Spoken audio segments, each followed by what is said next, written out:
Hi, everyone. Thank you for joining us today. This is the Fairhaven Lecture Series. I am Carrie Bourne. I'm from the Office of Continuing Education at UW-Whitewater, and we host the Fairhaven Lecture Series and have been hosting this series since 1983. We typically host the series over at Fairhaven Senior Services in Whitewater, but this semester, like everyone else, we've gone digital, and so here we are on WebEx, so we're happy to be able to offer a lecture live. We also are recording the lecture, so if you're viewing this down the road or if you're viewing it now and would like to share a link to this recorded lecture, it'll be on our website later this week. Also, we do have the chat feature, so please do feel free to write down any of your questions in the chat box. We will get to them towards the end of the lecture, but if there's something kind of timely, I will be monitoring them, and I'll jump in and get Professor Loepp to answer them. But let's go ahead and get started. I'm going to introduce today's speaker, and this is Dr. Eric Loepp. He's an assistant professor in the Department of Political Science at UW-Whitewater. His undergraduate degree is in leadership studies from the University of Richmond, while his master's and PhD are both in political science from the University of Pittsburgh. His research focuses on elections and voting, and he teaches classes at UW-Whitewater in American government, political behavior, and research methods. Welcome, Dr. Eric Loepp. Thank you so much, Carrie. Good to see you all digitally, I suppose. I don't know if anyone in our audience was around, but 4 years ago yesterday, we had a pre-2016 election talk. And I'm not going to go remind you of all my predictions back then because they're rather embarrassing, but hopefully this time we've learned a little bit. And we can talk about what's happening nationally and talk about what's happening in Wisconsin. So I will go ahead and start projecting a screen. Here we go. Carrie or anyone else, of course, do feel free to jump in at any time with questions, or if there's any technical glitches or anything like that, do let me know.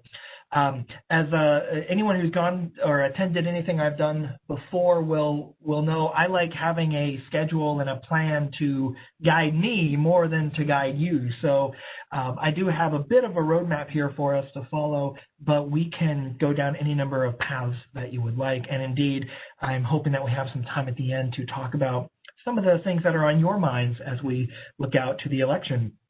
So what do we have coming up? I think there's a couple things we can focus on. Number one, what are some of the outcomes we might expect a week from tomorrow? Then we can talk specifically about what's happening in Wisconsin. We can talk a little bit about the U.S. Senate, which, while it's getting less attention than the presidential race, is arguably just as important.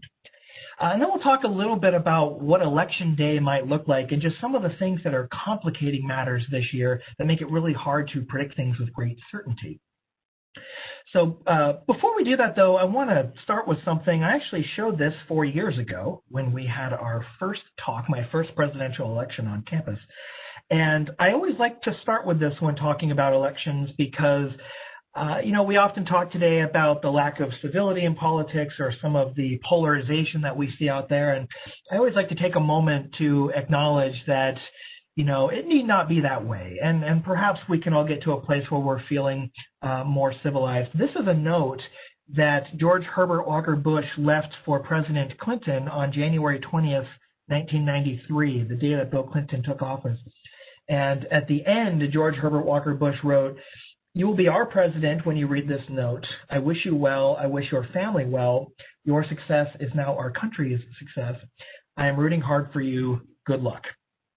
And that just warms my heart a little bit because we often think of politics as kind of a cold and calculated enterprise, and I study it. I can tell you that it is. But it doesn't mean we can't have this element too. So I encourage everyone to kind of keep this spirit on their mind, especially over the next week when things could get perhaps a little bit heated from time to time. So with that, let's start with one of the most interesting things I think that's happening right now, which is what might we be looking at as far as outcomes? We often think of campaigns as arguments, as deliberations, as debates over public policy. and candidates are seeking to persuade voters to join their side, right? I have the right answer on taxes. I have the right answer on foreign policy. The truth is, though, that these days, we don't really live in a political system dominated by persuasion. We live in a system dominated by mobilization, right? There are very few people, relatively speaking, who do not have an opinion about their presidential preference. And so the candidates this year have really been trying to mobilize people, to convince people to take their attitudes, their belief systems, their feelings, and get them to show up at the polls. The focus is not nearly as much on persuasion as we often think it is. I don't know how many of you have friends or colleagues or acquaintances who have been going back and forth on who they're going to vote for. Anecdotally, I can share it's relatively few people in my life. And that's because elections in America today are dominated largely by mobilizing people not only to vote for people they like, but increasingly to vote against people they don't like, right? Turns out people are very much motivated by, I don't know if hate is the right word, but negative affect or bad feelings or skepticism or cynicism about other parties. So this is one reason that when we see presidential debates and ads on television and things, we're often seeing candidates pointing fingers, right? And that's very intentional. It's because elections today are really about mobilization against people we don't like, as opposed to persuasion and getting people to show up for people they do like, for better or worse, right? But let's get to what we might actually see, right? Knowing that that's how the mobilization is going to go, I'm going to lay out 3 of the most likely scenarios we could see over the next week, or it might be a couple weeks, as we will see. The first scenario is that Democrats have a very good day, and they win all 3 of the big prizes that are up for grabs right now. They win the White House, they win the Senate, the upper division, or the upper chamber, I should say, of our legislature, and the House of Representatives, our lower chamber in the legislature. So a clean sweep, unified Democratic government. That is one option. The second option is that Democrats win 2 of the 3.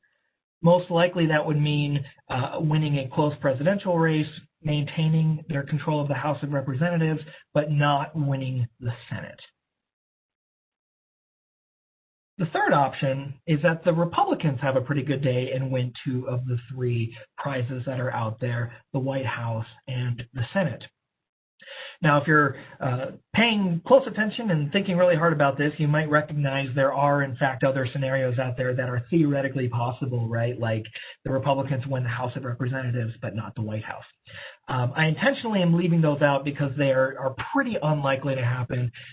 Democrats are almost certainly going to continue to control the House of Representatives, and it's also mathematically highly unlikely that Democrats would win the Senate, but not also win the White House.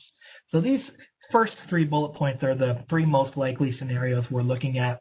Generally, things look fairly good for Democrats, but we'll see a little bit, especially around here, why that may not necessarily be the case. What we're looking at now is the result of some very good work being done by the good folks over at 538. You may have heard of this website. It's a political news journalism site that collates a lot of information from polls and economic data and all sorts of things, and tries to use some really clever and sophisticated math to give predictions on elections and other political outcomes. And these are the results as of this morning from their current forecast. They have a model and they feed that model data, current polls, economic information, things like that. And the model will run a prediction. And right now, as you can see, the model is suggesting the odds are pretty good for Joe Biden, about an 87 in 100 chance of winning the presidency. Now, of course, that's nothing you want to get too confident or too discouraged about, because in 2016, Hillary Clinton was favored pretty heavily to win too in the same model, right? So that's not to say the model will necessarily be wrong. They've made adjustments trying to improve on 2016, but it is, of course, important that we take a grain of salt with this, as we do with so many things in politics, right? But let's dig a little bit into where some of this might happen. And I'm going to focus on our region. There are other states you may have heard of that are important, Florida, Arizona, etc. But I want to lay out for you a couple of what I'm going to call Great Lakes scenarios, scenarios that will affect the Electoral College based on some of the states around the Great Lakes, right? And that includes us. And the first thing I'm showing you here are two possible scenarios. One I'm calling the blue wave around the lakes, which is that top row there. That would mean Biden wins Wisconsin, Michigan, and Pennsylvania. And if that happens, you can see on the right, what is the chance that Trump wins in that scenario or the chance that Biden wins in that scenario. And you can see in the blue wave around the lakes line there, if Biden wins all three of those big states, then the chance that Donald Trump wins re-election is less than 1 in 100, and Biden would be over 99 in 100. So if you see Wisconsin, Michigan, Pennsylvania swinging blue next week, it's a pretty sure bet at that point that Biden will be the next president. If you look at the next line, though, below that, we see the same thing if things break for Trump. If those three states all break for Donald Trump, Wisconsin, Michigan, Pennsylvania, you can see that the chance of a Trump re-election is about 97 in 100, and the chance that Biden somehow pulls up an upset is about 3 in 100. So this shows you, I think, pretty clearly how these three states are quite pivotal. If they go different directions, they can put a pretty big stamp on one of these candidacies. But of course, it's also possible that not all three states go the same direction. So I pulled the data on a few other possibilities. The first of which we'll call the lakes split towards Biden, with the easternmost states, Michigan and Pennsylvania, breaking Biden's way. If Biden can pull off Michigan and Pennsylvania with Trump still winning Wisconsin, then the race is pretty tight. It's about a 60 out of 100 chance for Biden, 40 out of 100 chance for Trump.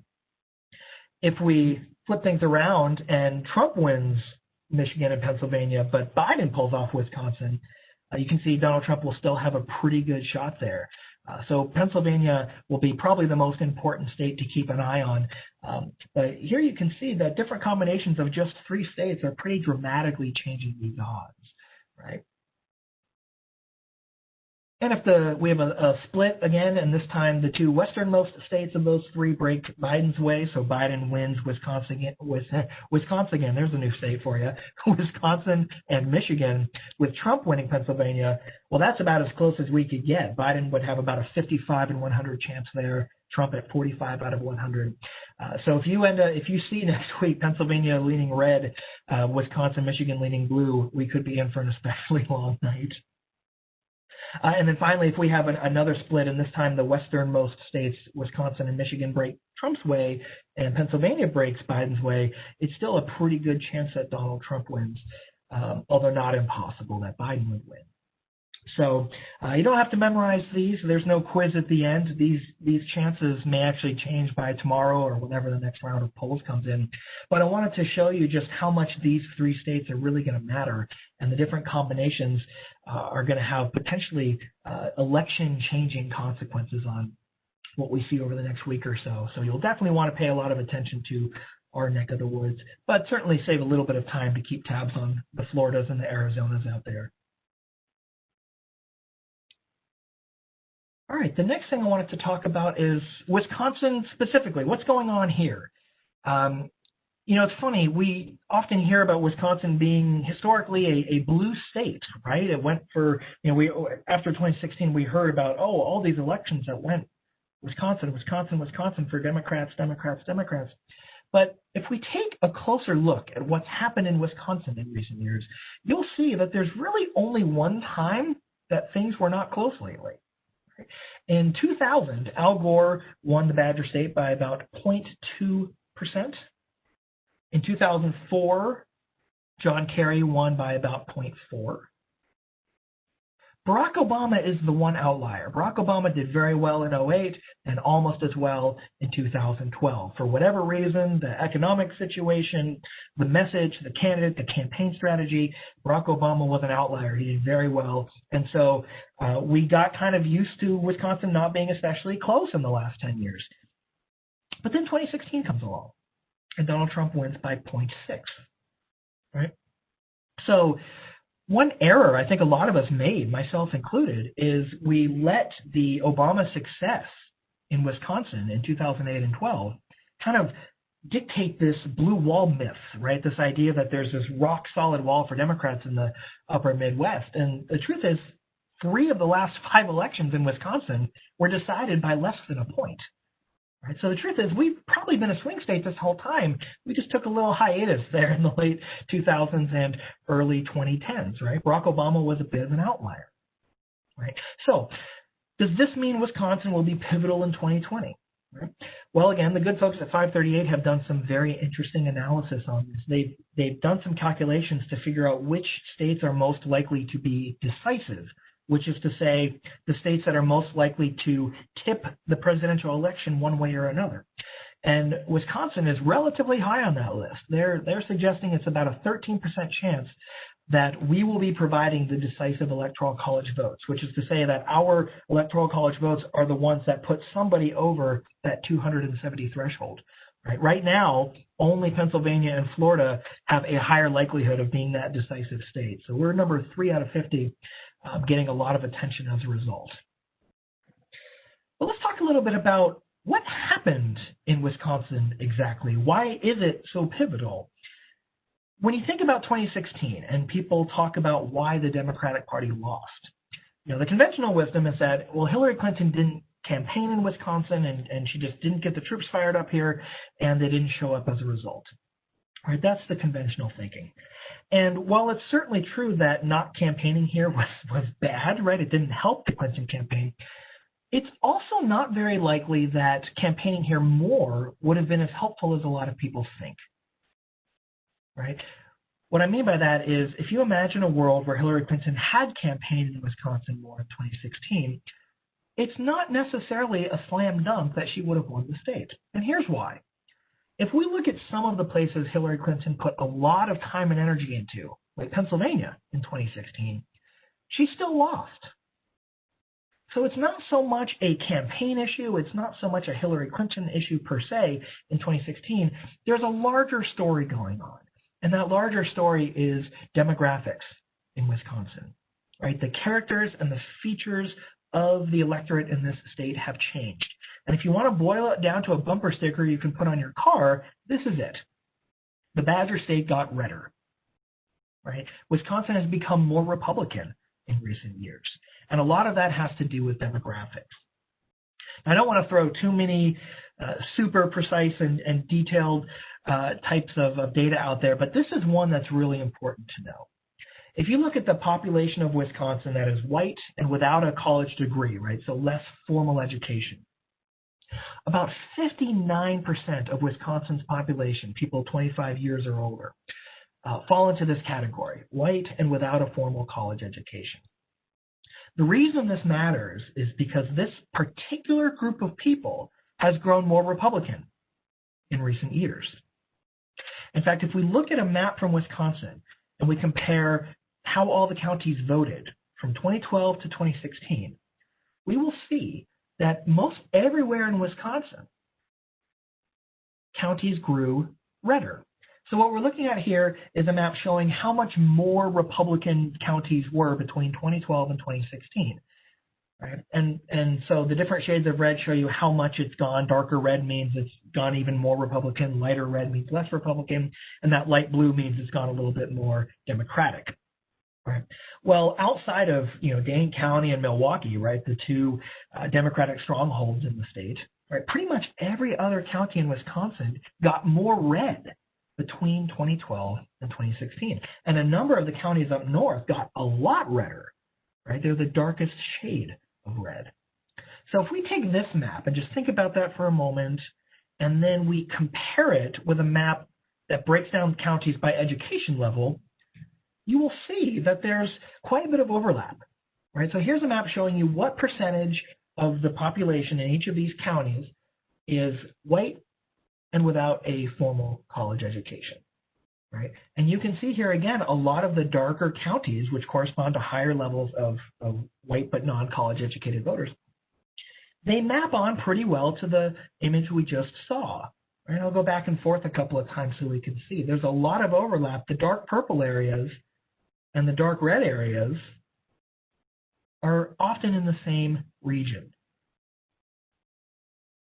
right? And that's because, again, this population of voters specifically has gone a lot more towards the Republican side in the last decade. And that's one big reason we saw 2016 work out the way it did here.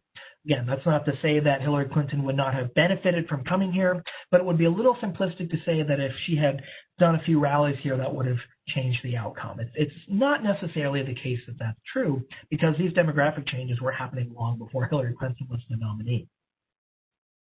I'd like to end this section by showing you what I think might be the most compelling, simple piece of information to make this point.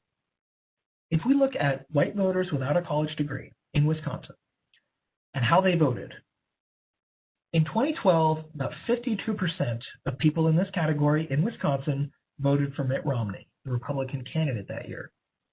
About 47% voted for Barack Obama. In 2016, though, look how these percentages changed. Trump went up to 56%, and Clinton dropped down 9 points. From 47 to 38, the Democratic Party candidate's share went.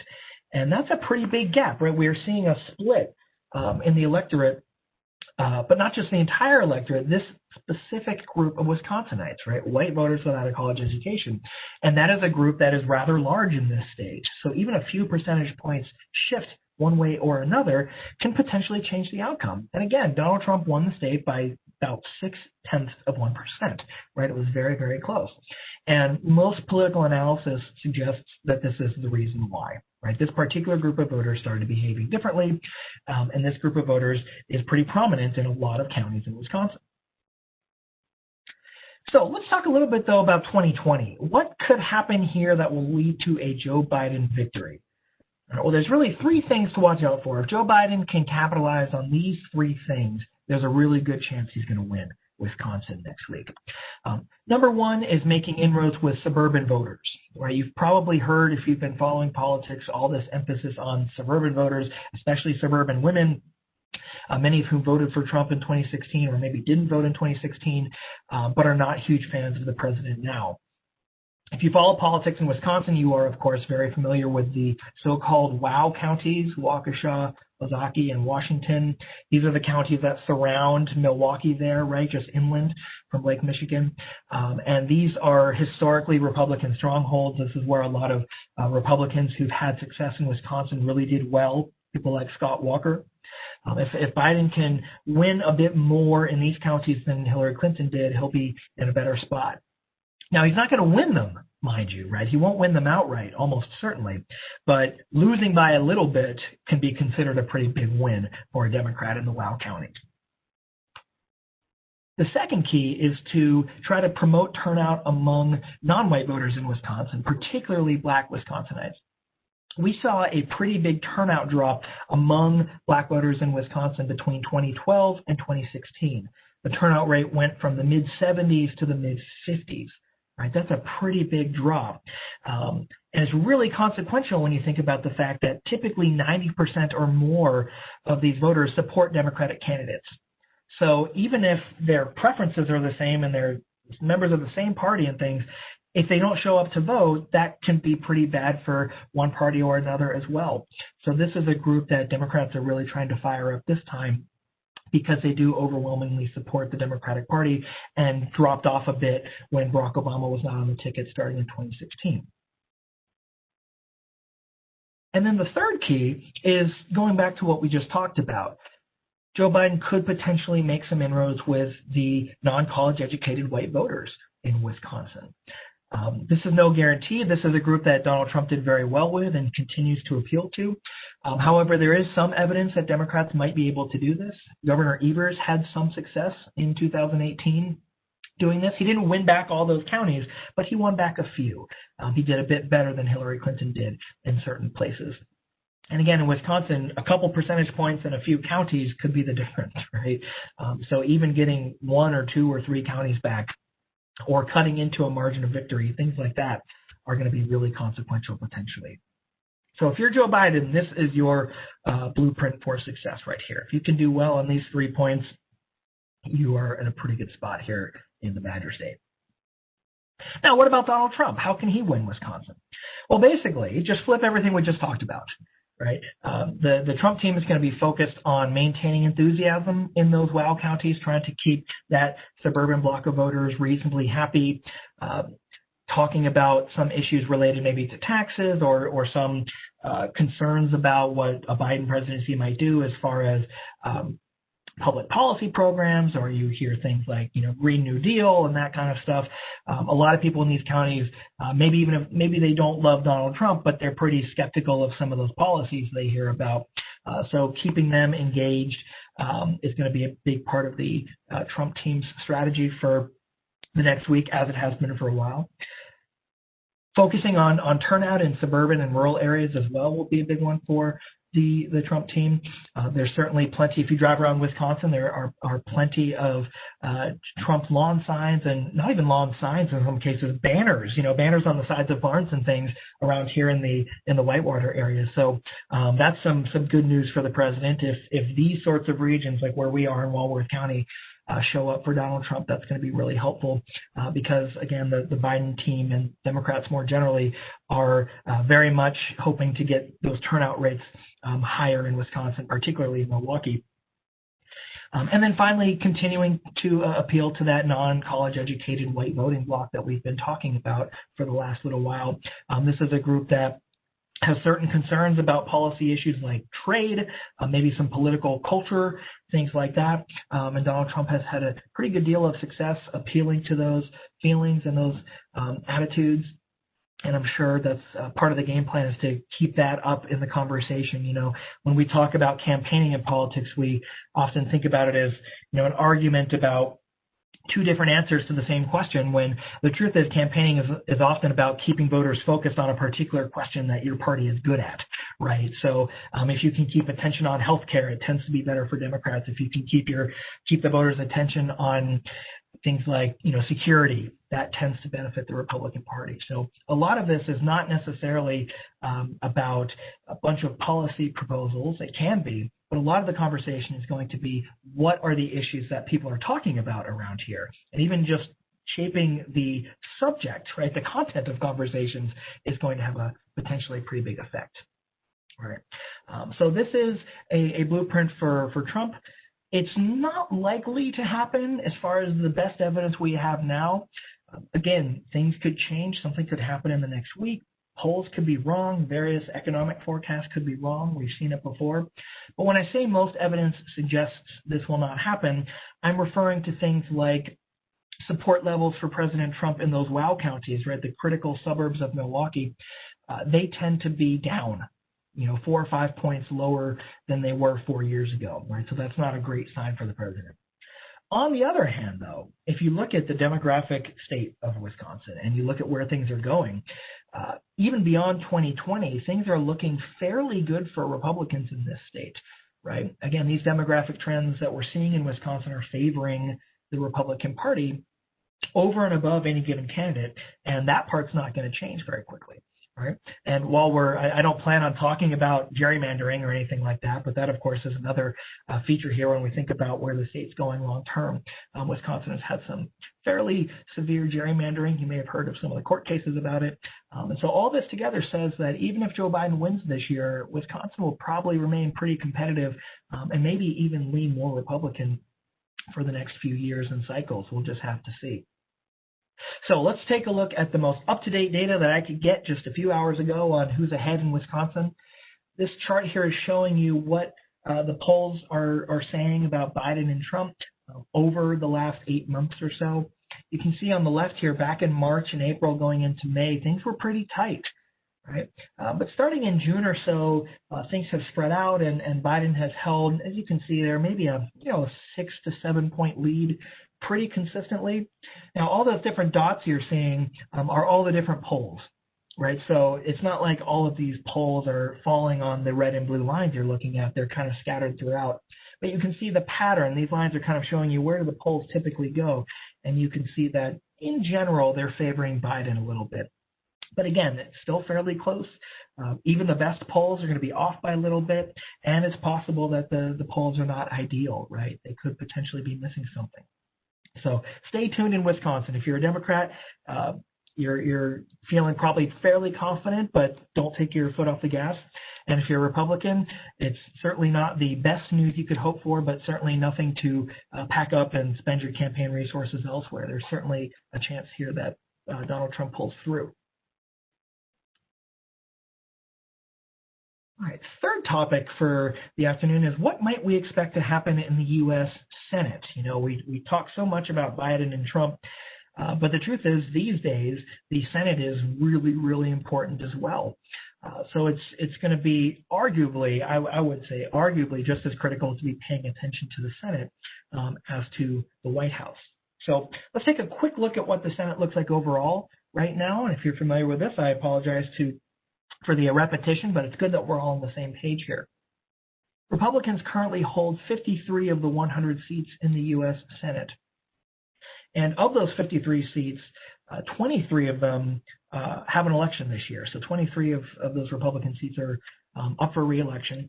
And if we look at the 10 most competitive Senate races across the country, 9 of the 10 most competitive races are currently held by Republican incumbents.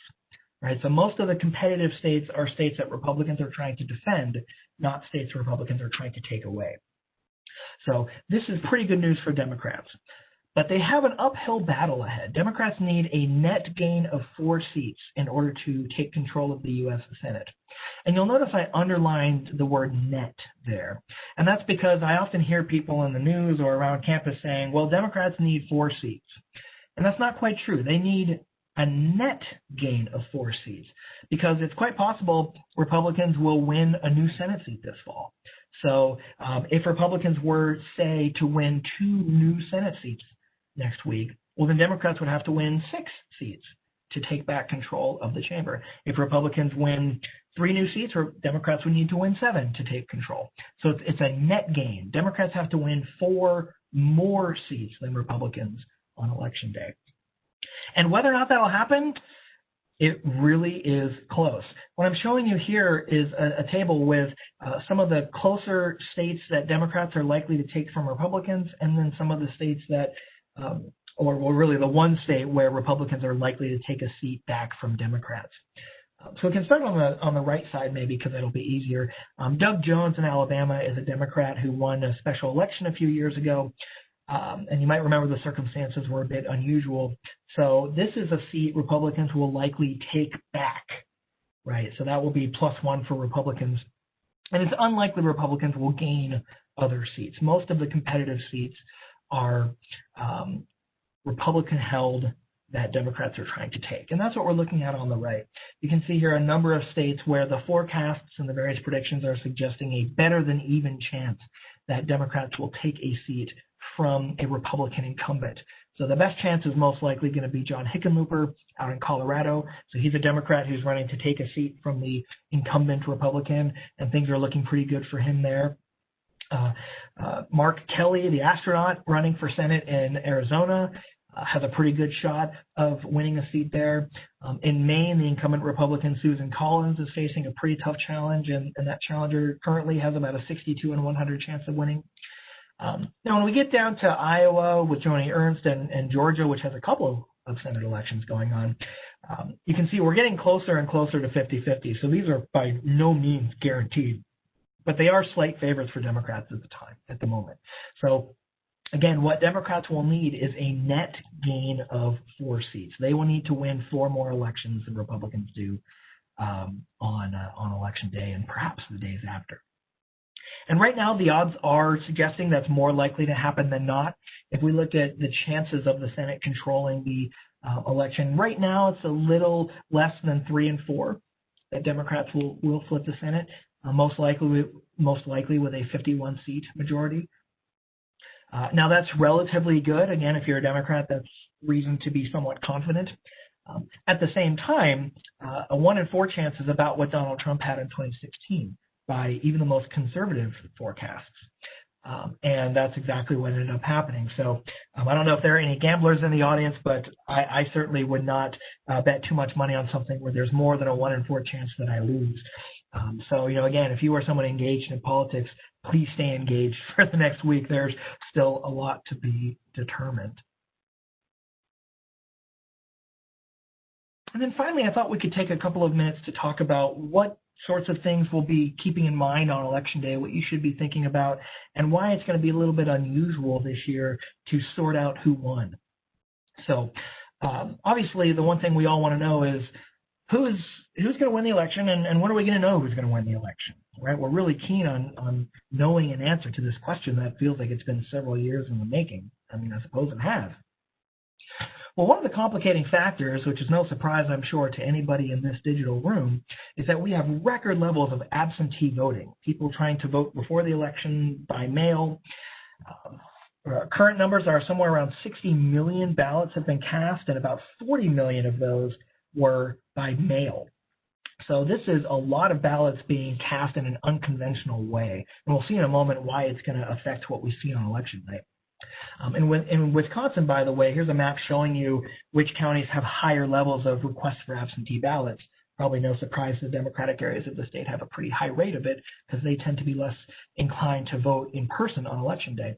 But even in Wisconsin, we have over 1 million ballots have been requested and then sent back in absentee, with pushing 1.5 million votes being cast total.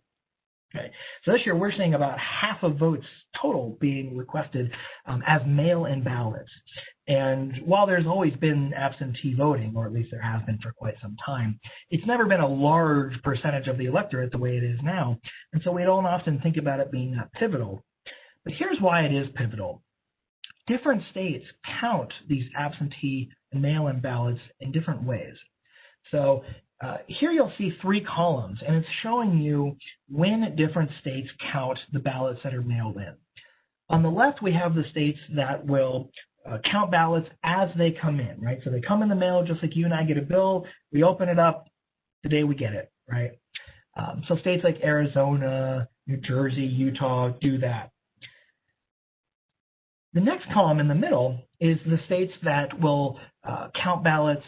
They'll start counting before Election Day, but they won't necessarily do it right when they receive them. They may, put them together. Different states do it differently. We won't worry about all the specific rules.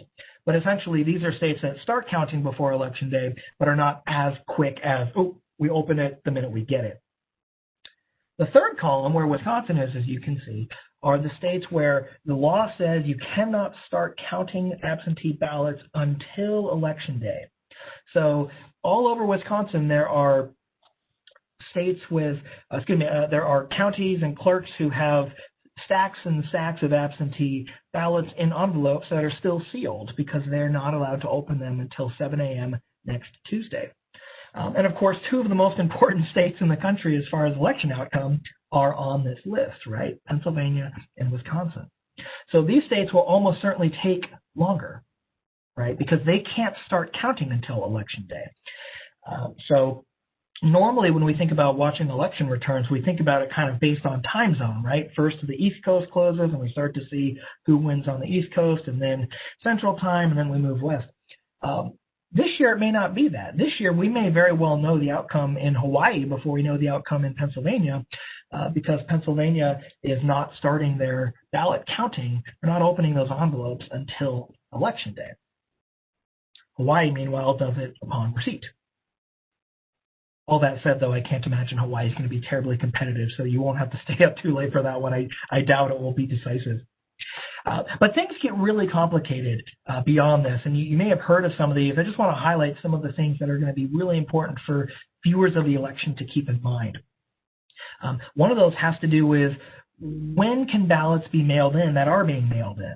We've seen record numbers of ballots being sent in early, but there are debates and arguments and indeed lawsuits over things like, what do you do with a ballot that was postmarked, say, the day before the election, but it doesn't arrive until 3 days after the election, right? That's not impossible with the mail service. It'll take them a few days to get the mail in. So there are, in a number of states, battles over what do you do with these ballots? Do they count? Do they have to arrive by Election Day? Do they have to be stamped by Election Day?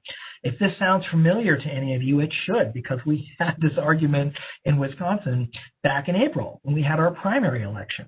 right? You might remember the chaos back then. Right. So different states have different rules on the postmark. Different states have different rules on fixing absentee ballots with errors.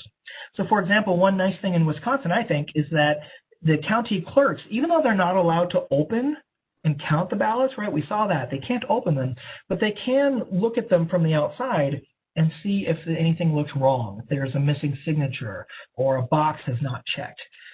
In Wisconsin, they're allowed to do that, and then they can contact voters if there's an issue with their ballot, right? So that's another layer, right? So we have postmarks, we have pre-election inspection, the signature requirement. I don't know if you've been following this over in Pennsylvania, but what a fiasco that has been.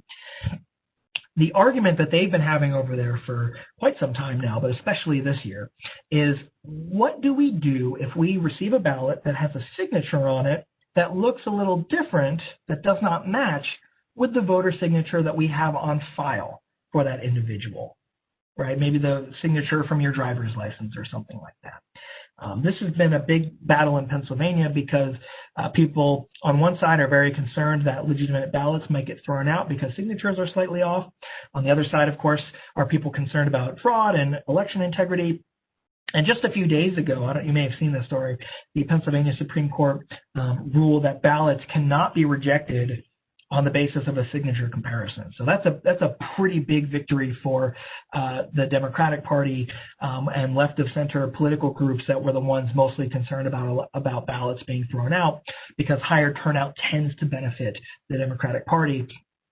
But this again just goes to show how we have just yet another layer to this question, right? What do we do with signatures? And, I don't know about you, my signature tends to be very inconsistent from signature to signature. I don't really sign things that often in a digital age. So you kind of have to ask yourself, what is a fair system, right? Because a signature is a good way to verify somebody, but how much can they be different, right? I just have this image of these massive convention centers full of the forensic handwriters, forensic linguistic. There's a really cool term for it, but the people with the magnifying glass that look at how you do your loops and they can determine if you're, this or that personality type. Very interesting stuff. But we're not done yet. There's another issue. This one also in Pennsylvania. Have you heard about naked ballots? Right? There is a procedure in Pennsylvania where if you request a ballot, they mail it back to you, and you have to put it into 2 envelopes. First, you fill out your ballot and put it into the ballot envelope, and then you put the ballot envelope into what they call the return envelope, which is actually the one that goes through the mail. The argument is you want to be able to open the return envelope, actually take out the person's ballot after it's been mailed without being able to see it, right? So this envelope in the middle here, they call it a ballot sleeve. The idea is that it protects the anonymity of the voter.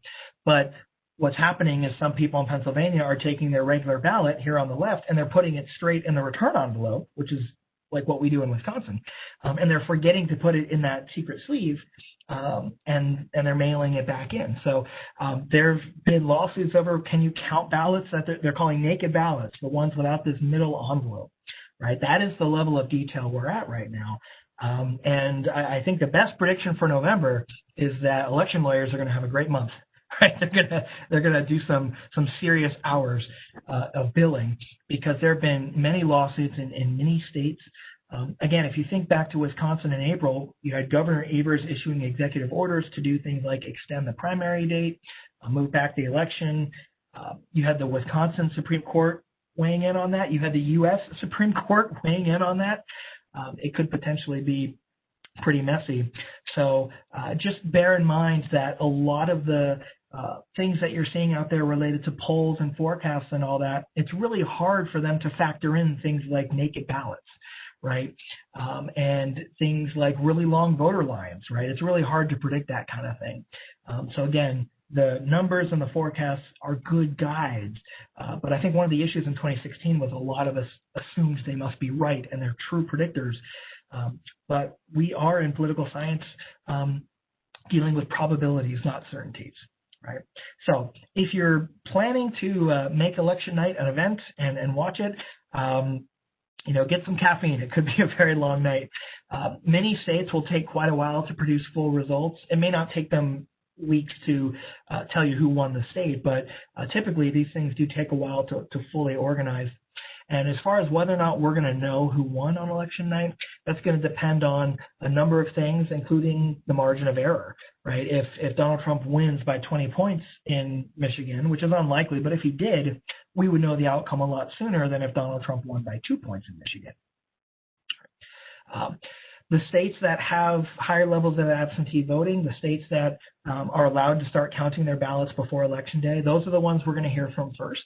Right, so when you start seeing that map fill in on election night, you'll probably see the red and blue colors, right, coming out in some of the states before others. Right, as far as I can tell, officials in Wisconsin are thinking they'll be able to produce a result by November 3rd, maybe November 4th, the next day. So we're probably not looking at a massive delay here.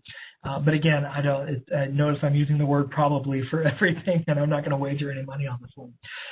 So that, friends, is an overview of any number of things we have coming up. But I didn't want to go the full hour of just me talking. I wanted to make sure to have some time set aside if there were other items that people wanted to raise or talk about. So with that, feel free to submit items or communicate with Carrie.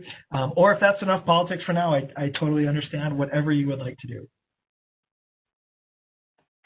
Thanks so much, Eric. That was you've given us a lot to think about. So I'll let people kind of collect their thoughts and then remind you again that the chat box is available for questions. We have one question so far, but I found that usually people like to digest for a minute and then get their thoughts together and get their questions together.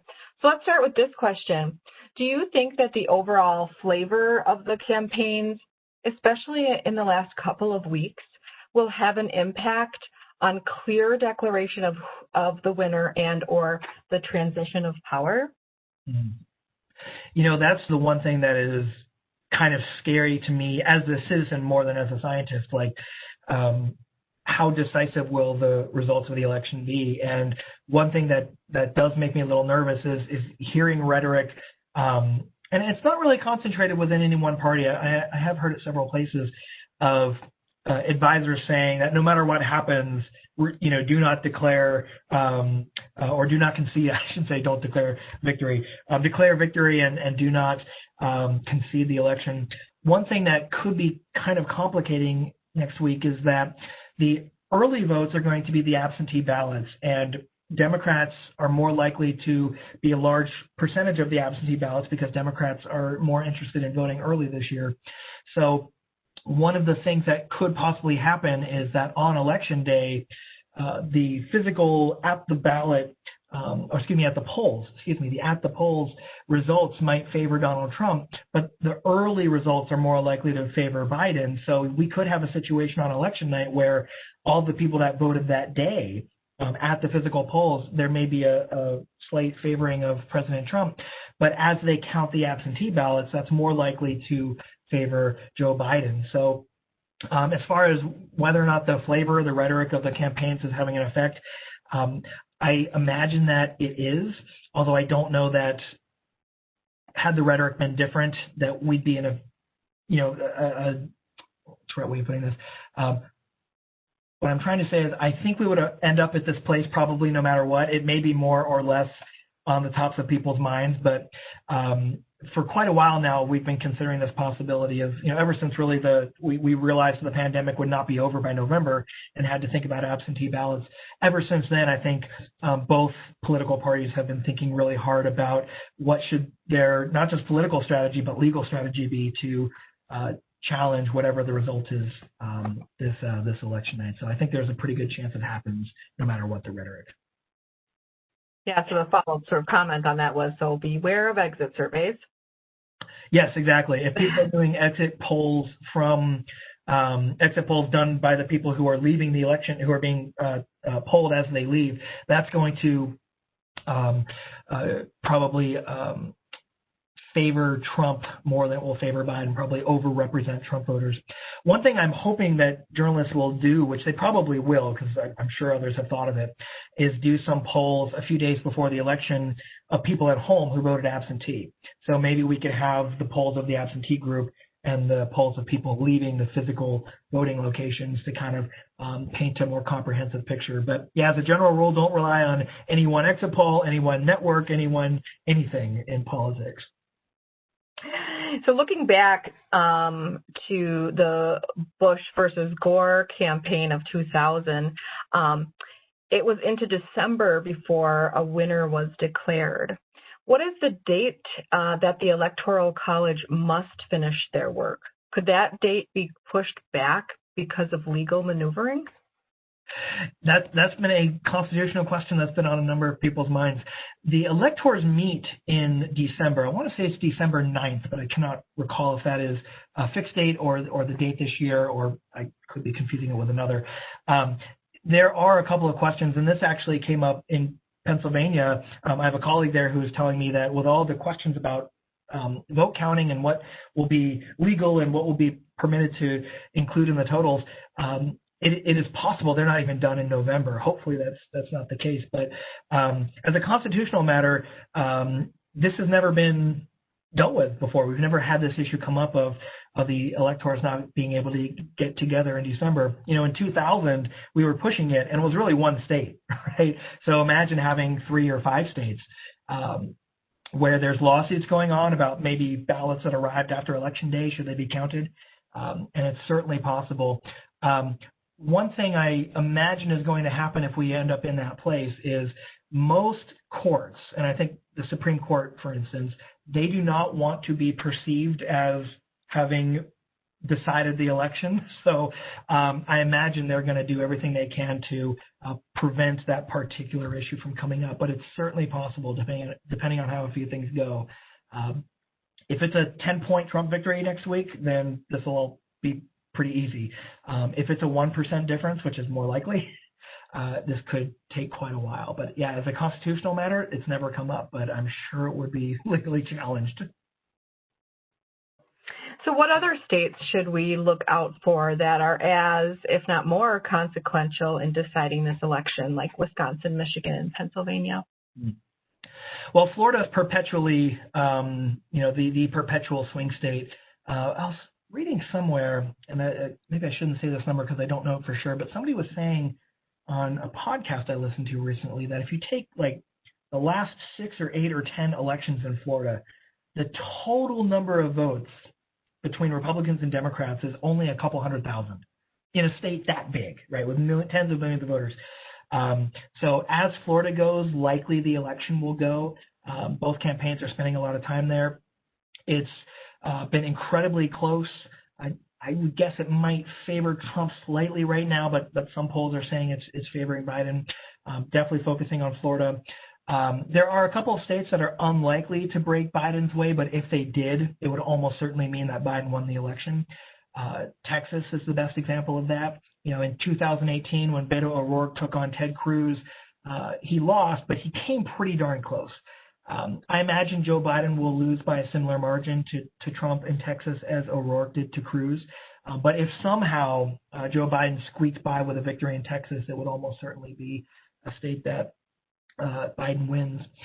And as far as other states, I really go to the Senate races more than others. Looking at North Carolina, looking at Arizona.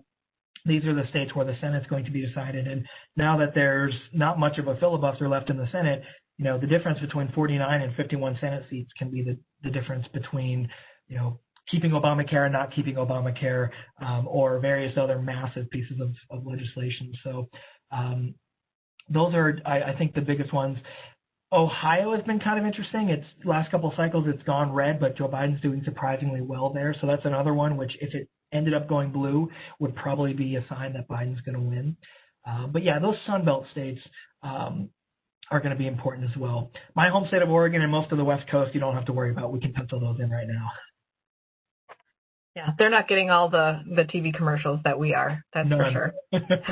So speaking of and we'll wrap up here after this. If you'd like to ask a question, please do so now because we'll wrap up here shortly. But you know, sort of speaking of Senate races, Wisconsin doesn't have a statewide race right now. The governor's not up for re-election. We don't have one of our senators up for re-election, like Senator Ron Johnson was up for a re-election in 2016.